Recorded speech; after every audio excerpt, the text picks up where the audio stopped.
Кыргыз тили 3-класс мугалим Сапаркулова Чынара Жакыпбековна. Саламатсыңар балдар. Сабакты баштайбыз. Өткөндө биз бүгүнкү сабактын темасы реттик санаа тобуштор. Өткөндө биз санаа тобуштор боюнча жалпы маалымат алганбыз. Балдар, санаа тобуш деген сүйлөм ичине кандай суроого жооп берет? Санаа тобуштун эгерде сүйлөм ичине санаа тобуш болбой калса, сүйлөм кандай түзүлүп калат? Ал боюнча биз жалпы өткөн сабакта кеп кылганбыз. Ал эми бүгүн биз сабакта иреттик санаа тобуштор жөнүндө сөз кылабыз. Иреттик санаа тобушту эмнени айтат экенбиз балдар? Бүгүнкү сабактын максаты менен таанышып алайык балдар. Биринчи, эсептик санаа тобуш менен иреттик санаа тобуштун айырмасын билебиз. Иреттик санаа тобушту карыштырып сүйлөм түзө алабыз.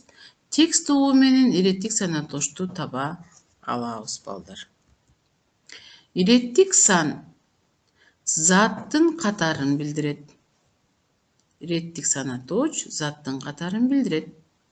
Эсептик санаа тобушка ынчы мүчөсү уланып, иреттик сан түзүлөт. Канчанчы, неченчи деген суроолорго жооп берет. Жазууда уңгуга ынчы мүчөсү уланып жазылбаса, цифрадан кийин сызыкча коюлуп жазылат. Мисалы,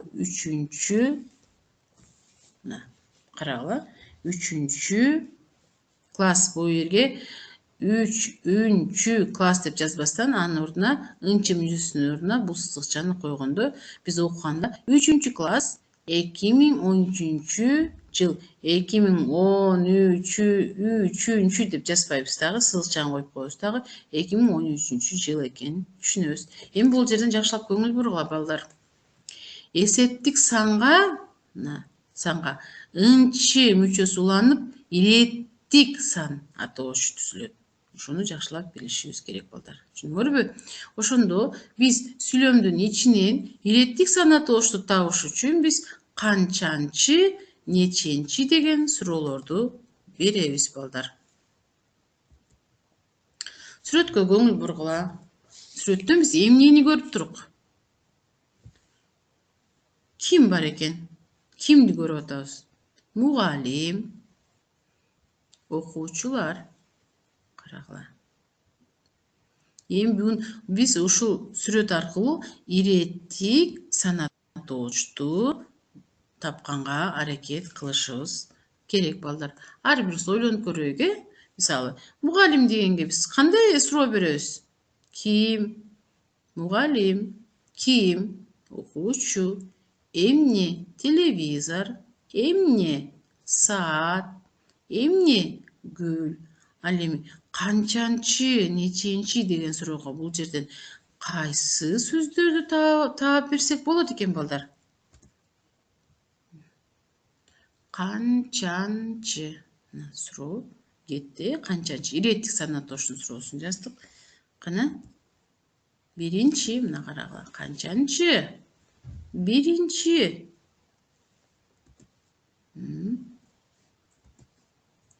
Канчанчы? Биринчи. Экөө тең биринчи партада отурат. Ошол себептен биринчи деген суроону берип атабыз. Экинчи.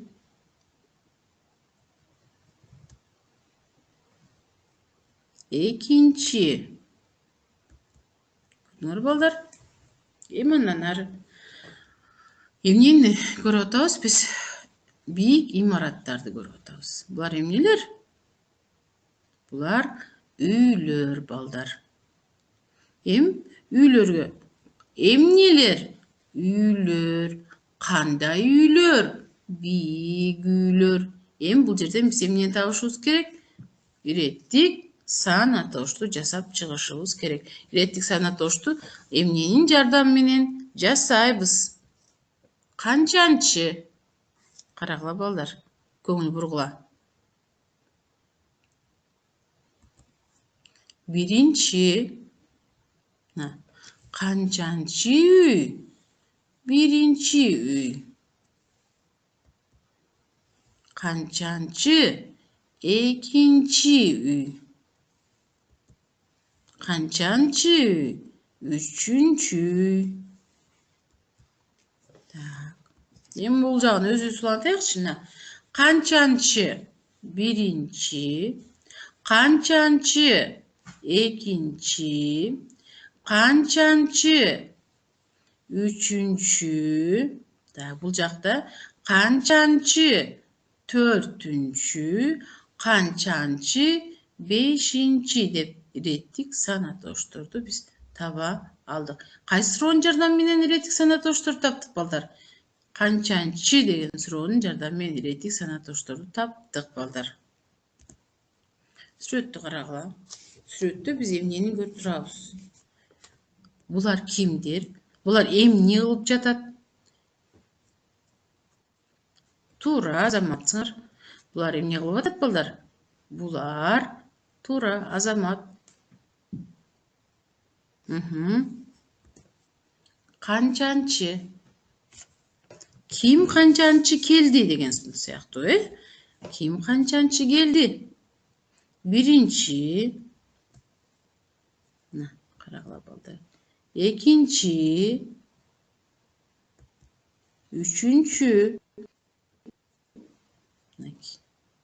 Канчанчы деген суроонун жардамы менен биз биринчи, экинчи, үчүнчү деген суроолор иреттик санатошторду таба алдык. Булар эмне болот экен? Биринчи, экинчи, үчүнчү булар иреттик сан атооштор болот экен балдар. Карагыла балдар. Бул эмне сүрөт? Уйдун сүрөтү азаматтар. Быйыл канчанчы жыл келди бизге? 2021 жыл келди. Ошондо кайсы жыл экен 2021 жыл? 2021 жыл бул уй жылы. Суроо бере берсем, иреттик санатошту табышыбыз керек экен балдар. Канчанчы? 2021 жыл келди. Эми мен айтып атканда көңүл бургула. Кайсыл жерде инчи мүчөсү туруп жатат? 2021 жыл келди. Инчи мүчөсүн дагы көңүл бургула. 2021 жыл келди. Бул жерге биз инчи деген мүчөнү эмне кылдык? Колдондук балдар. Канчанчы жыл келди? 2021 жыл келди. Карагыла. Сүйлөмгө көңүл бургула балдар. Окуйбуз. Аз, көп, жалгыз, сан жеткиз, көптөгөн, бештей, 2-3, 10дон, 4-4дөн, 1000ден. Биринчи столбикте суроолорду карагыла. Аз эмне деген суроо беребизби ошондо? Туура бердикпи суроону балдар биз? Жок. Кандай аз, кандай көп, кандай жалгыз, кандай сан жеткиз, кандай көптөгөн. Сөз айкашын түзүшүбүз керек балдар. Көңүл бурабыз. Кантип аз, көп, жалгыз, сан жеткиз, көп деген, бештей, 2-3, 10дон, 4-4дөн, 1000 дегендегинге кантип сөз айкашын түзсөк болот? Кандай сөз айкаштарын түзө алабыз?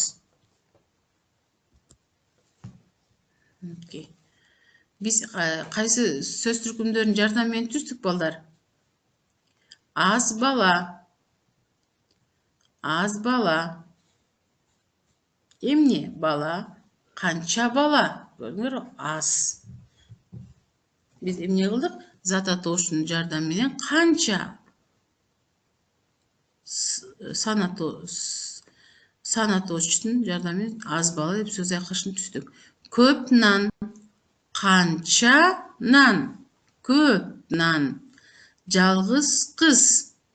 Канчанчы кыз? Жалгыз кыз. Сан жеткизгүч. Көптөгөн китеп. Канча деген китеп? Көптөгөн китеп. Өзүңөр дагы иштептериңерди ачып балдар жазып отурсаңар болот. Эгерде кимде ким таап койсо азаматсыңар. Эми 5'те 2 3 10'дон 4'төн 1000 деген. Карагыла. 5'te 5'te alma. 2 3 çükö. 10'don depter. 4'tön cumurtka. 1000 деген адам. Азаматсыңар. Суроо берейикчи. Эмне алма? Канча алма? 5'te алма. Эки сөз түркүмдөн бир сөз айкашын жазадык затато жанан канча алма? 5'te алма. Сан сын атоочу менен. Ой, сан атоочу менен балдар кечип койгула. Түшүнүктүү болдубу? Анда эмесе балдар биздин текстке көңүл бурабыз. Текстти жөн укпайсыңар. Тексттин ичинен иреттик сана тоошту дагы тапканга аракет жасайбыз балдар. Мунара. Балдар тегеретте олтурушат. Ортосуна отургучту коюшат да, аны мунара деп аташат. Ал үйгө кезеги менен жаныбарлар келишет. Биринчи болуп ийин каз чычкан келет да. Мунарада ким жашайт дейт. Эч ким жооп бербегенден кийин казчу чычкан мунарада жашап калат. Ийин казчу чычкан мунарада жашап калат. Экинчи болуп тосток көз бака келет. Мунарада ким жашайт дейт. Ага ийин казчу чычкан жооп берет.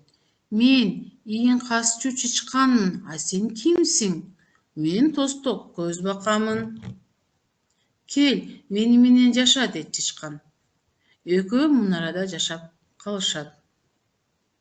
Үчүнчү болуп алаң көз коркок коён келип. Мунарада ким жашайт? Дейт. Ага ийин казчу чычкан менен тосток көз бака жооп берет. Мен ийин казчу чычканмын. Мен тосток көз бакамын. А сен кимсиң? Мен алаң көз коркок коёнмун. Кел, биз менен жаша дешет. Үчөө мунарада жашап калышат. Балдар, карагыла эми. Мунара деген бул өзүнчө бийик болгон үй, Эми карагыла. Эң биринчи болуп мунарага ким келген экен? Ийин каскан чычкан келиптир балдар. Экинчи болуп мунарага ким кирди? Тосток көз бака кирди. Үчүнчү болуп мунарага ким кирди? Алаң көз коён кирди балдар. Мына ошентип булар үчөө канчу? Үчөө мунарада жашап калышат. Эми бул жерден карагыла балдар. Көңүл бурабыз. Мен силерге айткам, иреттик сана тоошту тапканга аракет жасашыбыз керек деп. Биринчи эмнеден абзацтан карап көрөбүз. Кайсыл жерде иреттик сана тооч бар? Инчи мүчөсү менен. Табайыкчы балдар гана. Кимде ким тапса азаматсыңар. Ал үйгө кезеги менен жаныбарлар келишет. Биринчи болуп ийин казчу чычкан келет да. Канчанчы болуп? Биринчи болуп. Канчанчы? Биринчи. Так, анан кийин иреттик сана тооштабыз. Экинчи болуп тосток көз бака келет. Канчанчы болуп? Экинчи. Анан мен тосток көз бакамын деп кирип кетет, балдар. Канчанчы болуп? Үчүнчү болуп алаң көз коркок коён келиптир дейт балдар. Мынакей, бул жерде дагы табабыз. Канчоо жашап калат экен? Үчөө жашап калат экен. Эми балдар көңүл бургула. Munara деген текстте қанша реттік санатығыш бар екен санайбыз балдар. Кеттік. Birinci, bir. İkinci, iki. Üçüncü, üç. Üçü kanço жашап калат. Üçü ошондо 4 иреттик санатооч бар экен балдар. Ошондо силер текстти угуп атканда дагы жөн эле угуп койбостон бүгүнкү темага байланыштуу болгон сөздөрдү да карап чыгышыбыз керек экен. Мынакей бул балдар Мунарада жашаган балдар. Бул эң биринчилери болуп кирген чычкан, кимдер келди? Бака, мен тосток көз бакамын дейт, Анан коён. Бу жерде канча экен гана санайбыз. 1, 2, 3, 4. Биринчи болуп ким кирди? Чычкан кирди, ийин каскан. Экинчи болуп тосток көз бака кирди. Үчүнчү болуп коён кирди. Мына булар иреттик санатоочтор балдар. Эми окуя, каармандар, окуя болгон жер, окуя болгон мезгил. Карагыла. Окуя кайсыл жерде болду? Окуя Munaranın içinde болду, Так. Каармандар кимдер эле? Каармандар кимдер эле? Каармандар ийин каскан чычкан, тосток көз бака туура, анан бөжөңдөгөн бөжөк коён. Эми балдар суроо, каармандар таптык, окуя болгон мезгилди билебиз, Эми силерге суроо. Биринчи болуп Мунарага ким кирди эле? Кана эстегилечи балдар. Биринчи болуп Мунарага ким кирди эле? Эстейбиз балдар. Ким кирди эле биринчилерден болуп? Азаматсың. Биринчилерден болуп бул жака ийин касчу чычкан кирген. Экинчилерден болуп Мунарага ким кирди? Тосток көз бака. Үчүнчү болуп Мунарага ким кирди? Бөжөңдөгөн коё нек кирди. Азаматсың. Ошондо биз буларга биринчи, экинчи, үчүнчү дегенге кандай суроо беребиз? Балдар, канчанчы деген суроо беребиз дагы. Иреттик санатоочту таап чыгабыз. Биринчи, экинчи, үчүнчү деп. Азаматсыңар. Иреттик санатоочту түшүндүңөр болуш керек деп ойлойм, Эми мына суроого дагы бир жолу бышыктоо үчүн суроо берем силерге балдар. Мунарага биринчи эмне келди? Мунарага биринчи эмне келди эле балдар? Мен азыр эле айтып кеттим. Мунарага туура азаматсыңар биринчи болуп ким келди? Ийин касчу чычкан келди. Экинчи эмне келди? Тосток көз бака келди. Үчүнчү ким келди? Бөжөңдөгөн коё нек келди. Ушул жаныбарлар чын эле үйдө жашашабы балдар? Кана ким айтат? Ушул жаныбарлар чын эле үйдө жашашабы? Оба, туура, азаматсыңар. Бул жаныбарлар чын эле үйдө жашашат. Силердин үйүңөрдө эмнелер жашайт? Кана ар бирибиз айтып көрүүгө аракет кылайлычы. Ойлонгула, силердин үйүңөрдө кимдер жашайт экен балдар. Так. Анда эмесе балдар, азыр үйгө тапшырмалабыз.